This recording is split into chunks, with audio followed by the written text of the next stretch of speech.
Hello guys, here we are again with our membership, the Black Entrepreneurs International, CIC.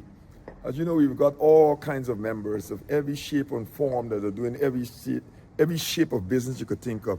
Today I'm visiting one of our, anybody's into boxing, gym, exercise. Here we are at TLS boxing gym, specializing for boxers. I'm sure they probably even have a few international boxers that have started here, right? The TLS stands for Traffic Light Signal Gym. I think the owner will explain a bit more about what it's all about. But I mean, you have a boxing gym, you have a fitness room, you have a massage room, you have a sauna room, you have an ice bath room, you have a meeting room, stretching room, and a room for hire. But this TLS boxing gym here in London, Vauxhall, which is in South London, right? If you come visit London, you're into boxing, you're into fitness, it seems only massage. This is the gym, one of our Black Entrepreneurs International members. You got to check him out. Let's go and check out Richard and see what he has to say about his gym. Okay, nice one.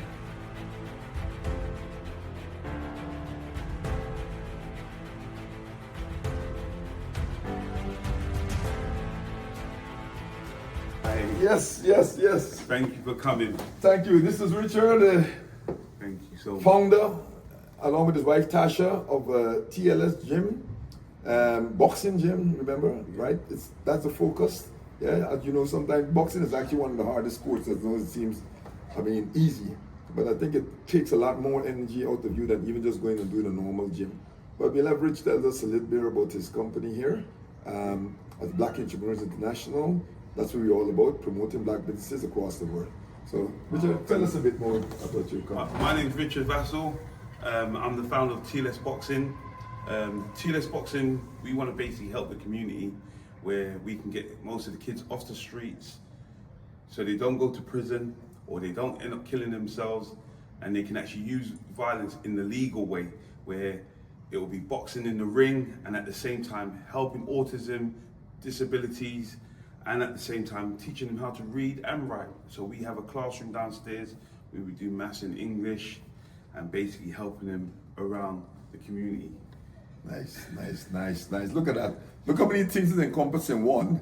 You're not just coming to box or fight legally, right? Get some energy out. There's some educational systems involved in it, okay? It's keeping the kids off the street and getting their passion put into something that is positive, okay? So Richard's gonna take us around.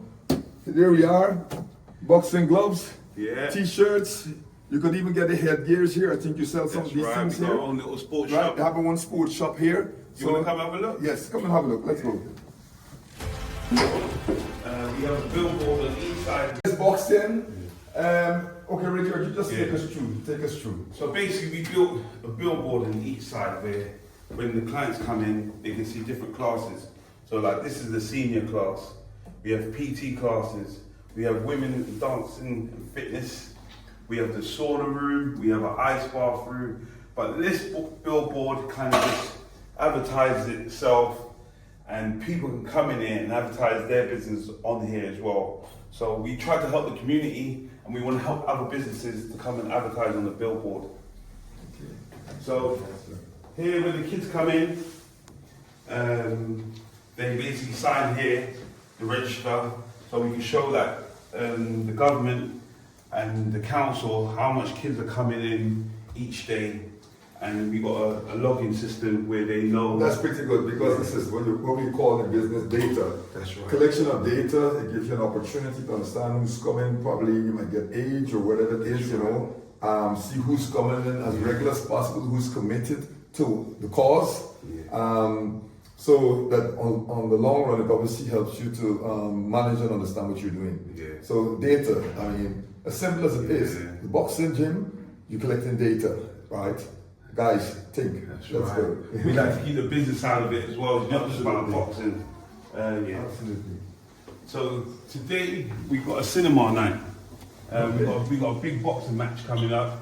So what we do, we basically we help the community to come and watch a big sport event. So we convert the rings into chairs, and then the community comes in, and then they get to watch a big massive fight. And we do like chips and burgers, takeaways, And then this is our little sports shop. Right. We end up buying our own brand. First, we had to use other people's brands. Yes, yes. Because then start selling their brands first, but we really wanted to have our own. Yes. So once we start to generate a lot more money, we built our own boxing gloves, our head guards. Yep. And there's some healthy products. Yeah, we've got healthy products here. Yep. All electrolytes, protein, but then we're trying our hardest to build more proteins in here. So I'm so happy that you come because where you specialize in teas and stuff like that. Exactly. I Here we get some Dalgety teas in here. Yeah. Prospective client, yes. Yeah. Dalgety teas in your boxing gym. Yeah, I would love to have them in here big time. So basically, we got two rings. Two rings where we have the juniors training in here, we have the seniors training in here, and where you're standing right now is the boxing bags where everyone works on. But do you want me to show you downstairs? And I'll guide you downstairs. So we thought when we built this building,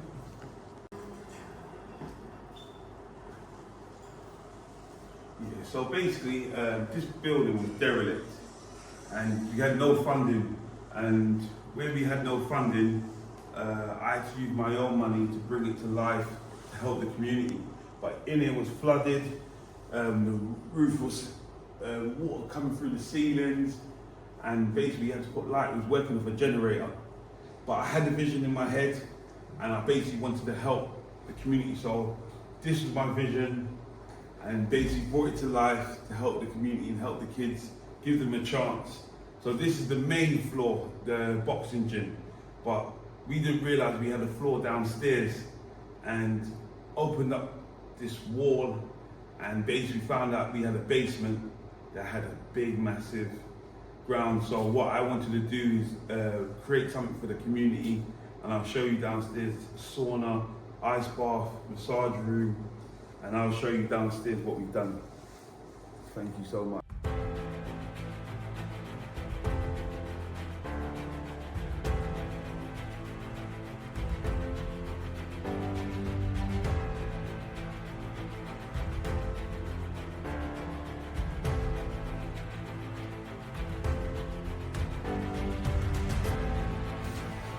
The changing room, we built a changing room for the males and the females, where we have a shower and a nice clean area where they can get change, and but it's kind of tight in there, so it's not worth showing you because it's tight to just walk around, but it's got nice facilities in there where they can keep clean and have a shower when they go back to work. Because we do a lot of PT classes for people that are entrepreneurs as well. Yeah, you can come down the red carpet. Yep. You're a special guest. We have a little mirror, people check themselves. Yeah. This is here.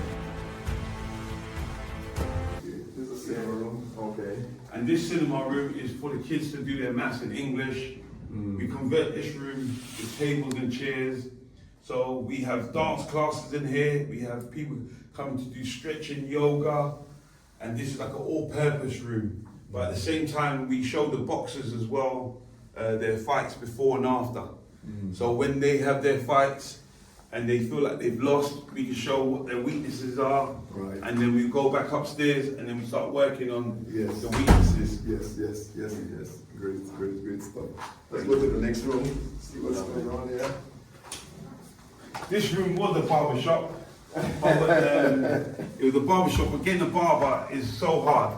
So we're going to convert this to a massaging chair. We've got a massaging chair coming in, and where you can do self-massage. So you sit in the chair, massage your back, your legs, and then you can massage yourself. And this is like a cheaper way of people that can't afford a full massage. Yes, they could come and just sit down and get a self-massage. Great. Here is the sauna, with the own little logo. Yep. And I'll open the door for you. You can go in as well if you want. You can have a sit down. Okay. Yeah. You can see in there gets really hot. Right on. I'm Yeah. having a sauna. I mean, with my hat on. No, Yeah. Believe it or not. I don't think that's possible. This sauna gets really hot. It's nice and comfy. Yeah. As you see, cute and comfy, I would say. This is the sauna room at TLS gym. Just cruising. Nice.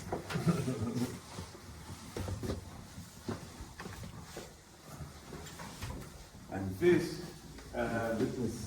the fitness side of things. This is the gym that I built down. Didn't realise we had this downstairs. This was full of water. Yes. And it's so nice. This is happy to see as well. Yep. A true entrepreneur that's been doing it way before me. And it's so lovely that you come down to actually even man. this. Well, I'm a gym man anyhow. I try to go to the gym every day. Believe it or not, guys. I'm helping everyone else. Hey, listen, every day I try to go to the gym and do exercise. You know? And I go to these 24-hour gym. Sometimes I go to the gym even 12 midnight. Because some of my days are long. It just depends, you know. I aim to go 7 days and on a bad week I probably end up at 4. But the best thing is to just trying to go for every day. Because if I start in the early days, I used to say I'll go 3 or 4 days, and then if you miss the three days, it's 1 day. So I just make it. I'm trying to make it, but not trying. I make it a lifestyle, part of the everyday scenario. Yep. Yeah. Okay. So basically, with this gym equipment, where I use my own money, the money was running out, and after COVID, there was a lot of people throwing gym equipment away. Nice. So my main mission was to get the place dry, and then after COVID, we started going this thing called trash for nothing, and people were saying that we got a treadmill. We're going to throw it away if you want to take it. Yes. So we would drive to all over England, picking up gym equipment just to help the kids. Yes. And now we've got 2 champions. We had a finalist in the Developments Cup, and we had the semi-finals. This is all. We've only been open for 1 year, and we've got champions already. Look at that. Look at that. So we're building the champions. Just to show you. I mean, there's so many innovative ways of doing things. I mean, I like that idea. I mean, you have a gym, you didn't get any funding. It goes online, there's people trying to throw away gym equipment after COVID. You run there, you collect it for them, all right? And you're able to build and turn it into a business or contribute towards your business. Some people sit down and they might say, oh, well, I mean, I don't have finance. There's so many ways of raising finance. This is an indirect way of raising finance.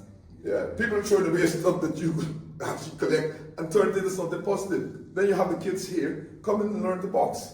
And now we're champions out. And now they become champions. You can't do better than that. One man's rubbish is the next man's treasure. Absolutely. You can't do better than that. I love that. Thank you so much. I love that. I'll show you this room. This room. So where I want the boxers to feel like, and the community, to feel like they're stressed out. We've got a full, masseuse. Yeah, that's all right. Yep. Yeah, that's where they put their face put in. your nose there. I know this part here. That's really cool. So where basically the boxers go in there, they have the full massage. The community comes in. They do cupping, hot stones, and they get everything in there. Yes. We have a sliding door as well, so for privacy. So you can basically shut this door. Yeah. And and they have their own privacy. Right. Nice. And then here you can come onto this side. It's an ice bar. Okay. Yeah, you can come through. Okay. So ice bar. Yeah. So I don't know about me going inside bar guy. That's where a mind business, a psychological thing. That's a big thing in boxing. Is it? Because mind is sometimes not about the physical side of things. Some fights are really won by mental. Yes. Mental strength. Yes. That's like a business. When you start a business, everyone's on a high first, but there's the time when it dips a little bit. Wow. So the mental side of ice bucket. I never tried that one, guys. Yeah. It takes a lot to you to go and sit in an ice bucket. That's right. Believe you me. But how was it when you first started your business? Well, it's always challenging, you know what I mean? Yeah. I mean, we got a terminology we use in the Delegate team said, crisis is a dangerous opportunity. Okay. Which means to say, when there's crisis, you got to look where the opportunity is to keep positive. You know what I mean to say? We've been through crisis, you know what I mean? And especially now we're moving across the globe, you know? Absolutely amazing. fearlessly we go. Yes. So the ice bath is really good for depression, it's good for mental health, and at the same time, muscle injuries. Right. So when people got muscle injuries, they sit in the ice bath, after they come out, they heal much more quicker. Yes. But this is the gym. Do you want me to show you the little mini bus that we got from a barbecue? What we done, we couldn't afford to get a vehicle. Yeah. And what we done a barbecue. We raised up to about 2,600. Yes. And before we was taking the kids on the bus and the train. Yes. And it was getting harder. So we done a barbecue, sell some chicken, yes, burgers and chips, Look at that. candy floss. Yes, I'll show you through this way. Of course. Yeah. So I had to build a roof here because all the water used to come straight through here and it floods the whole place. So this is the white. You got to brand it. Yeah, we're gonna brand it. We only got it not long ago. Okay, We had a barbecue, and then what it was a little 7-seater. A little 7-seater to take the kids around. I mean, every little counts at the end of the day with business, you know what I mean to say? I mean, under normal circumstances, you got to go rent a bus, rent some taxi to take people around. This is like a one-stop shop, you know what I mean to say? So ultimately, it's saving. It obviously helps you to execute what you want to do without total dependency and other things. So, my brother, Thank you so much. thank you very much. Really you know what I mean? This appreciate is an eye-opener in terms of a one-stop shop, and it's called TLS boxing. Yeah. And look how many things you could get from it. Christ's sake, I mean, Yeah. lovely. Thank you so much. To much success, Yeah. Black Entrepreneurs International member on the move. Really Thank you. Thank you. Basically, what happened is because we had no funding, we basically had to be self-funded ourselves. And one thing I learned in business is that how don't cry over spilt milk, and at the same time, be confident in what we're trying to do. And when I built this boxing gym, I knew just boxing alone wasn't going to help to bring the money coming in. So they say you should have like at least 5 incomes. So I built the sports shop, the sauna room, the ice bath, the gym, and the boxing gym upstairs. But then what I realized with the money that we was generating, it still wasn't enough. So sometimes you got ask. My mom said, if you don't ask, you don't get. And the government wasn't giving us no funding for the kids. So I thought of, let me do a community barbecue. And let's see how much money we can raise to get a vehicle to get the kids to go to A to Z. And we tried to go for £5,000, but beggars can't be choosers. So what we done, we started selling candy floss, sweets, burgers and chips. We had a bouncy castle right here where the car was, where the kids can play on the bouncy castle, and at the same time we had like a lot of fun activities. We raised about £2,600, and then what I done, I went on to second-hand vehicles with a 7-seater, and we found this, and it does its job. We've gone around the countryside, inside London and outside London. And as I said, since we've had it, we've had 2 champions. So, as I said, beggars can't be choosers, and when we do get some funding, I would love to get like a 12-seater or 15-seater. But till then, I'm not going to wait on somebody to give it to me. I'm going to get it myself. Absolutely. That's great. As you see, yeah, you don't have to wait to get a 12-seater. You start with whatever seats you get. You started with a 7-seater, the aim is to get a 12-seater, and hopefully by the time the next time you speak to him, it might even be an 18-seater or a 20-seater. Or a private jet. Or a private jet. Exactly, that's my man. That is my man. That's how we take Black Entrepreneurs International on the move. Oh, thank you.